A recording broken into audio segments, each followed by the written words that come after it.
Thutha wa mĩcemanio kĩhĩri ya kwarĩra ũrĩa mbara ya kũhĩtana na ũnyui wa njohi ũtarĩ kĩharĩro gĩtarũ-inĩ gĩa gatagatĩ wa bũrũri, mũnini wa president Rigathĩ Gachagua augĩte ũmwe wa mathenya marĩa makũranĩte na marĩa marahotomia mbara ĩno nĩ kwaga watho mũkinyanĩru wa kũherithia arĩa manyitĩkana makĩagarara mawatho.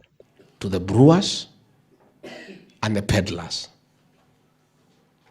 the people who are making these illicit brews, and those who are doing wholesale, and those who are transporting, you must come up with very punitive penalties, both in terms of fines and imprisonment terms. Number two, you may want to consider what to do with vehicles that are impounded, transporting drugs and illicit alcohol within your county.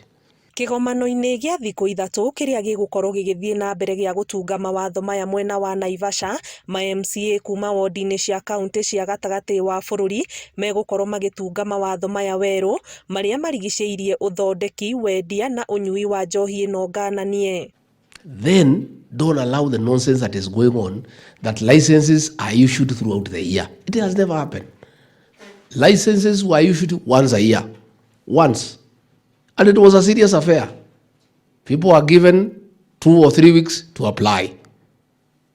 Vetting takes another 2 weeks. The licenses are issued, and there was a mechanism for appeal. Chapter closed. Those licenses, they work for the whole year. We must go back to that, because that is a problem we are having. In some counties, just getting the receipt to apply to be considered is a license. That is what is happening in Kiambu. Ikinya rĩrĩ rĩhetwo hinya nĩ mbunge ya bũrũri na mbunge ya Senate, honge cia watho, wobici ya thitango cia mũingĩ, rũhonge rwa ũthuthuria wa ũmaramari DCI, honge cia igoti ũndũ ũmwe na wathani wa matũra. You people want to discuss.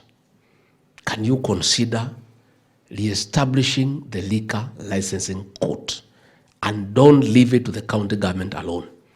Bring in the county commissioner, bring in the county police commander, bring in the people from the DCI, bring in Nakada, bring in church people.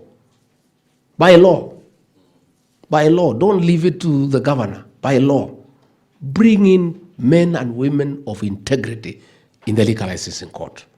Thutha wa gũthondeka mawatho macio megũcoka kũrorio mbunge-inĩ cia matũra macirĩrwo nĩ mũingĩ mbere ya kũhĩtũkio, mũnini wa president akiuga marĩkia na gĩcigo gĩa gatagatĩ wa bũrũri, mbara ĩno ĩgũtambio kaũntĩ-inĩ iria ithiũrũrũkĩirie gĩcigo gĩkĩ gĩa gatagatĩ nĩguo kũhinga ndirica ciothe cia ũthondeki, wendia na ũhũthĩri wa njohi ici njĩkĩrĩre mũkana. Kĩribotera Inooro TV, njĩtagwo Ani Ngigĩ wa Nyamũ.